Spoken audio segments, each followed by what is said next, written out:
মায়ের কথা পড়লে সোশ্যাল মিডিয়ায় আজ মুখর মা দিবসের শুভেচ্ছা বার্তায় ছেলেমেয়েরা নিজেদের মায়ের সঙ্গে তোলা ছবি পোস্ট করছেন, ভালোবাসার গল্প শোনাচ্ছেন, কেউ কেউ আবার ভিডিও বার্তা দিয়ে জানাচ্ছেন তাদের অন্তরের আবেগ।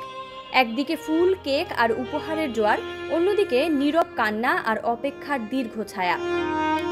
বৃদ্ধাশ্রমে গিয়ে দেখা গেল ভিন্ন এক চিত্র। রাজধানীর উত্তরখানের কড়াইহাটি আপন নিবাস বৃদ্ধাশ্রমে দেখা গেল শতাধিক মা, যাদের কেউ কেউ বছরের পর বছর তাদের সন্তানদের মুখও দেখেনি। আরও অবাক হওয়ার মতো বিষয় হলো, এই মাগুলো সবাই বেওয়ারিশ, অর্থাৎ বর্তমানে তাদের না আছে কোনো স্বামী সন্তান, না আছে কোনো আত্মীয় স্বজন। এসব মায়েদের আগলে রেখেছেন একজন মা। তিনি সমাজের মানুষের থেকে বিভিন্ন সহযোগিতা নিয়ে মায়েদের জন্য গড়েছেন এই আপন নিবাস বৃদ্ধাশ্রম। এখানে থাকা প্রতিটি মানুষের জীবনের গল্প আলাদা আলাদা, যেসব গল্প শুনলে অশ্রুসিক্ত হয়ে পড়বেন। একদিকে মা দিবসে ভালোবাসার বহিঃপ্রকাশ, অন্যদিকে অবহেলার বাস্তবতা আমাদের সমাজের গভীর এক সংকটের ইঙ্গিত দেয়। সন্তানরা যাদের ভালোবাসার ছায়ায় বড় হয়েছেন, তাদেরই অনেকে পরিণত বয়সে সেই ছায়া থেকে সরে যাচ্ছেন। আজকের এই দিনে শুধু একটি ফুল বা ছবি পোস্ট নয়, মাকে সময় দেওয়াটাই হোক সবচেয়ে বড় উপহার।